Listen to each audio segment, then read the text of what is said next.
Government రావడమే గుడివాడ వెళ్ళడం, కొడాలి నాని ఇంటి మీద కోడిగుడ్లు విసిరేయడం, సవాళ్ళు విసరడం, అక్కడ పోలీసులు కూడా నిన్ను సవాల్ విసరడం అంటే రా చూసుకుందాం అన్నట్టుగా అంత కొంత వాదిచ్చారు. అది కూడా సోషల్ మీడియాలో చక్కర్లు కొట్టింది కదా. ఆ పరిణామం ఏంటి, అసలు ఎందుకు అంత అగ్రెసివ్గా అక్కడికి వెళ్ళాల్సినంత ఆవశ్యకత ఎందుకు వచ్చింది? కొడాలి నాని అంటే ఎందుకు అంత కష్ట నీకు అంటే ఏం చెప్తాం? కొడాలి నానికి నాకు ఏం పొలంగట్టు తగాదాలు లేవు, ఆస్తి తగాదాలు లేవు, ఏమి లేవు. కాకపోతే ఒక అసెంబ్లీలో శాసనసభ్యులుగా బాధ్యతాయుతంగా వ్యవహరించాల్సినటువంటి మనుషులు ఒక జుగుప్సాకరమైనటువంటి భాష వాడి, అంత జుగుప్సాకరమైనటువంటి భాషని బహుశా ఆంధ్రప్రదేశ్ చరిత్రలో ఏ నాయకుడు కూడా వాడి ఉండవు. మరీ ముఖ్యంగా మేము అత్యంత గౌరవించి అభిమానించి ఒక దైవంగా కొలిచేటటువంటి నాయకుడు చంద్రబాబు నాయుడు గారిని పట్టుకొని అసెంబ్లీలో ఇష్టం వచ్చినట్టు తోలనాడటం, ప్రెస్ మీట్లో తోలనాడటం, మాకు తల్లి సమానమైనటువంటి భువనేశ్వర్ గారిని తోలనాడినటువంటి సందర్భం కానివ్వండి. అదేవిధంగా అసెంబ్లీలో కొడాలి నాని ఆన్ రికార్డ్ ఒక మాట అన్నాడు, కొడుకును కూడా గెలిపించుకోలేకపోయాడు, ఆ బతికే కంటే అని చెప్పి ఒక పదం వాడటం జరిగింది. నిజంగా అటువంటి మా వ్యాఖ్యలకి హర్ట్ అయినటువంటి చాలామంది కార్యకర్తల్లో నేను కూడా ఒకడిని. అయితే కుక్క కాటికి చెప్పు దెబ్బ సహజంగానే ఉంటుంది కాబట్టి మరి కుక్క కరిచినటువంటి పరిస్థితుల్లో 5 సంవత్సరాల కాలంలో మేము చెప్పు దెబ్బ కొట్టాం. అయితే ఇక్కడ ఇంకోటి కూడా మనం గమనించుకోవాల్సింది ఏంటంటే, ఆ రోజు మేము ఏదో దాడి చేయడానికో దండయాత్ర చేయడానికో వెళ్ళా. గతంలో కొడాలి నాని 2021 సెప్టెంబర్లో ఒక సవాల్ చేశాడు. తెలుగుదేశం పార్టీ ఈ రాష్ట్రంలో అధికారంలోకి వచ్చినా, చంద్రబాబు నాయుడు గారు ముఖ్యమంత్రి అయినా, కనీసం సభలోకి వచ్చినా కూడా నేను రాజకీయంగా సన్యాసం తీసుకుంటా అన్నాడు. రాజకీయ సన్యాసం ఎప్పుడు తీసుకుంటాడో అడగటానికి నేను గుడివాడ వెళ్ళాను. ఆ సందర్భంలో అక్కడ ఉన్నటువంటి కొంతమంది వైసీపీ కార్యకర్తలు కూడా రెచ్చగొట్టేటువంటి వ్యాఖ్యలు చేసి ఉన్నారు. నిరసనగా మేము గుడ్లు వేసాం. గుడ్లు మారణాయుధాలు కాదు కదా, గుడ్లు వేస్తే ఏమన్నా చచ్చిపోయిన సందర్భాలు ఏం లేవుగా. ఆ గుడ్లు మారణాయుధాలు కాదు. మేము నిరసన తెలియజేయడానికి వెళ్ళాం, నిరసన తెలియజేసాం. చంద్రబాబు నాయుడు గారి పాత బూట్లు మాకు దొరికింటే తీసుకెళ్ళి పాలిష్ చేస్తానని కూడా చెప్పాడు. కాబట్టి అవి కూడా చేయించి వచ్చేవాళ్ళం. ఈయన మా నాయకుడు మేము చేస్తే ఆయన కోప్పడతారు కానీ అవి ఎవరు. కాబట్టి ఏంటంటే కొడాలి నానిని ఎప్పుడన్నా కనబడితే అడుగుదామని చూస్తున్నాం, ఆయన ఎక్కడ కనబడతలా మాకు. అంటే తాజాగా ఇప్పుడు సోషల్ మీడియా వేదికగా వైసీపీ హయాంలో బోరుగడ్డ అనిల్ కానివ్వండి, వర రవీంద్ర రెడ్డి కానివ్వండి, తాజాగా చూసుకుంటే భాస్కర్ రెడ్డి కానివ్వండి, ఇప్పుడు పంచ్ ప్రభాకర్ కానివ్వండి, వీళ్ళందరూ కూడా మహిళల మీద చాలా అసభ్యకరమైన పోస్టులు పెట్టారు. వాళ్ళ మీద చర్యలు తీసుకుంటుంటే కొంతమంది వాళ్ళకి సానుభూతి పరంగా అంటే పంచ్ ప్రభాకర్ అతన్ని ఇంకా అదుపులోకి తీసుకోవాలి. భాస్కర్ రెడ్డి అరెస్ట్ని మాత్రం వైఎస్ఆర్సీపీ చాలా తీవ్ర స్థాయిలో NRI YCP social media wing కూడా ఖండిస్తున్న పరిస్థితి కనిపిస్తుంది. అసలు ఈ రకమైన వాతావరణం ఎందుకు ఆ పార్టీ పెంచి పోషిస్తుంది? దీని గురించి చెప్పాలంటే మీరేం ఇక్కడ ఒకటి, ఎవరైతే నిన్నగాక మొన్న అరెస్ట్ చేయబడిన ఒక సోషల్ మీడియా సైకో, అంటే ఆడవాళ్ళని అసభ్యకరంగా దూషించడంలో పిహెచ్డీలు చేసినటువంటి వాళ్ళందరినీ కూడా వాళ్ళు సోషల్ మీడియాలో, వైసీపీ సోషల్ మీడియాలో పెట్టుకొని వాళ్ళు పార్టీని నడిపారు గత 5 సంవత్సరాలు. అటువంటి వ్యక్తిని అరెస్ట్ చేస్తే అమాయకుడు అని చెప్తా ఉన్నారు. నిజమే, మీ పార్టీలో అందరూ అమాయకులే. ఒకడేమో బియ్యం తినేసి అమాయకుడిని అంటాడు, ఒకడేమో ఆడవాళ్ళ మీద పోస్టులు పెట్టి అమాయకుడిని అంటాడు, ఒకడేమో కల్తీ మద్యం అమాయకుడిని అంటాడు. మీ నాయకుడు 43,000 కోట్లు ప్రజల సొమ్ము రాబందులా పీక్కు తిన్నాడని సిబిఐ ఛార్జ్షీట్ రాస్తే ఆయన ఇంకా పెద్ద అమాయకుడు అంటారు. కాబట్టి మీ అమాయకుల పార్టీ గురించి ప్రజలందరికీ కూడా తెలుసు. ప్రజలంతా అమాయకులు కాదు, ప్రజలకు ఒక విఘ్నత ఉంది, విచక్షణ ఉంది. కాబట్టి వాళ్ళు 11 స్థానాలు పరిమితం చేశారు. ఈరోజు మీరేదో అమాయకుల గురించి కొత్తగా చెప్పుకుంటూ వస్తే నమ్మే పరిస్థితుల్లో లేరు.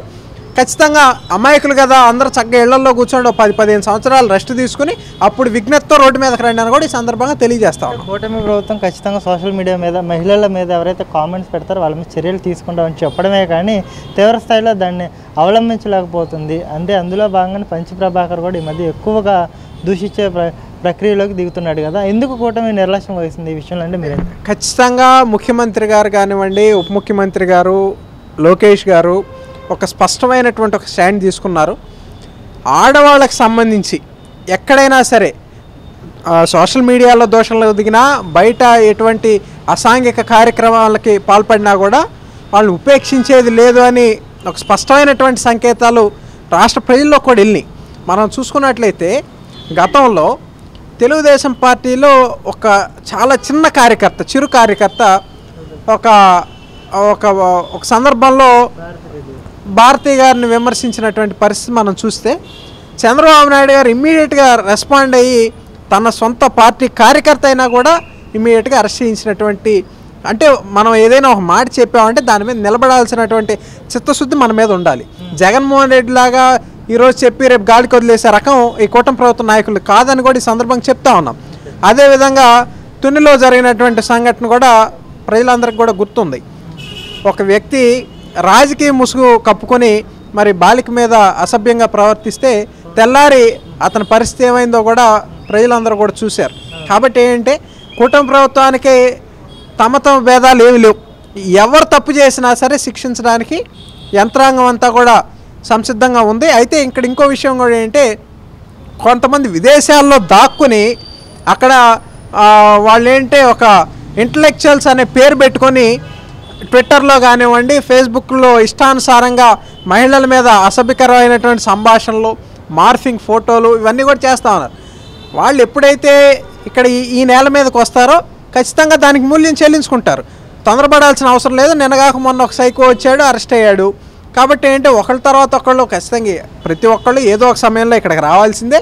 వాళ్ళు చేసిన తప్పులకు మూల్యం చెల్లించుకోవాల్సిందే. చెప్పండి దర్శిత్, అంటే మహానాడు టైంలో మీ స్పీచ్ బాగా చక్కర్లు కొట్టింది. ఆ తర్వాత అంత వేడి, అంటే గవర్నమెంట్ రావడం, కొడాలి నాని ఇంటి మీదకి వెళ్ళడం, గొడవ చేయడం, ఇవన్నీ జరిగిన తర్వాత నువ్వు కొంచెం మీడియాకి దూరం అయ్యావా, లేకపోతే మీడియా నిన్ను దూరం పెట్టిందా? ఏం జరిగిందంటే ఏం చెప్తావు? అందరికీ నమస్కారం అండి. అంటే 2019 సంవత్సరంలో తెలుగుదేశం పార్టీ రాష్ట్ర అధికారం కోల్పోయిన తర్వాత ఒకంత బాధకు లోనైనటువంటి అనేక మంది కార్యకర్తల్లో నేను కూడా ఒకడిని. ఆ సమయంలో డిసెంబర్ నెలలో ఏదైతే జగన్మోహన్ రెడ్డి రాజధానులను మారుస్తున్నాను, 3 రాజధానులు పెడుతున్నానని చెప్తే ఆనాడు మరి ఒక విద్యార్థిగా ఉన్న సమయంలో ఆ రోజు రెండో రోజే ఉద్యమంలోకి వచ్చి రోడ్డెక్కి అమరావతి రాజధానిగా ఉండాలని ఉద్యమంలో కీలకంగా కొనసాగి తదనంతరం తెలుగుదేశం పార్టీ కార్యక్రమాల్లో చురుగ్గా పాల్గొన్నందుకు గాను ఆనాడు చంద్రబాబు నాయుడు గారు, మా యువ నాయకుడు లోకేష్ గారు మరి అధికార ప్రతినిధిగా అవకాశం కల్పించి ఈ వాయిస్ బలంగా వెళ్ళాలని చెప్పి వాళ్ళు ఒక సదవకాశాన్ని ఇవ్వటం, తదనుగుణంగా 5 సంవత్సరాలు ప్రతిపక్షంలో పనిచేయటం, మా అదృష్టం కొద్దీ మహానాడు వేదికని మళ్ళీ మా యువ నాయకుడు లోకేష్ గారు, మా అధినాయకుడు చంద్రబాబు గారు అవకాశాన్ని కల్పించటం, తదనంతరం జరిగినటువంటి పరిణామాల్లో ఎన్నికల్లో కూడా మరి అన్ని దశల్లో ప్రచార దశ నుంచి మొదలు పెట్టుకొని చివరి కౌంటింగ్ దశ వరకు కూడా క్రియాశీలకంగా పనిచేయటం కూడా జరిగింది. ఖచ్చితంగా ఏ రాజకీయ పార్టీకైనా కూడా ప్రజల్ని పార్టీకి అనుసంధానం చేయాల్సినటువంటి అవసరం కీలకంగా మాట్లాడేటటువంటి వ్యక్తులకి ఉంటుంది. ఆ కార్యక్రమంలోనే మేము పనిచేసాం. మరి పనిచేసిన తర్వాత గవర్నమెంట్ మంచి ప్రభుత్వం, ఈ రాష్ట్రంలో కూటమి ప్రభుత్వం అధికారంలోకి వచ్చింది. 164 స్థానాలతో చారిత్రాత్మకమైనటువంటి మ్యాండేట్. తెలుగుదేశం కానివ్వండి, జనసేన కానివ్వండి, బీజేపీ ఈ 3 పక్షాల మీద ప్రజలు తమ సంపూర్ణమైనటువంటి మద్దతు ఇచ్చారు. కాబట్టి మేము అధికారంలోకి వచ్చాం. వచ్చిన తర్వాత మనం చూసుకున్నట్లయితే గతంలో అయితే ప్రతిపక్షంలో ఉన్నాం. ఖచ్చితంగా నాటి అధికార పక్షం ఏదైతే ప్రజల్ని ఇబ్బంది పెడుతూ మా మీద విమర్శనాస్త్రాలు వేస్తున్న సమయంలో స్పందించాల్సినటువంటి అవసరం ఉంది. కాబట్టి చాలా బలంగా ధీటుగా స్పందించినటువంటి పరిస్థితి ఉంది. తర్వాత అధికారంలోకి వచ్చిన తర్వాత సహజంగానే పార్టీ కార్యకర్తలకు కానివ్వండి, ప్రజలకు కానివ్వండి, ప్రభుత్వానికి ఇప్పుడు వారధిగా ఏర్పాటు చేయాల్సినటువంటి బాధ్యత మా మీద ఉన్నటువంటి నేపథ్యంలో కార్యకర్తలకు కానివ్వండి, ద్వితీయ శ్రేణిలో, తృతీయ శ్రేణిలో ఉన్నటువంటి నాయకులకు కూడా మేము అందుబాటులో ఉంటూ మరి గతంలో మేము ఇచ్చిన హామీలన్నింటినీ కూడా అమలు చేయడానికి, చేసిన హామీలను ప్రచారం చేసుకోవడంలో కంప్లీట్గా ఇప్పుడు నిమగ్నమై ఉన్నాం.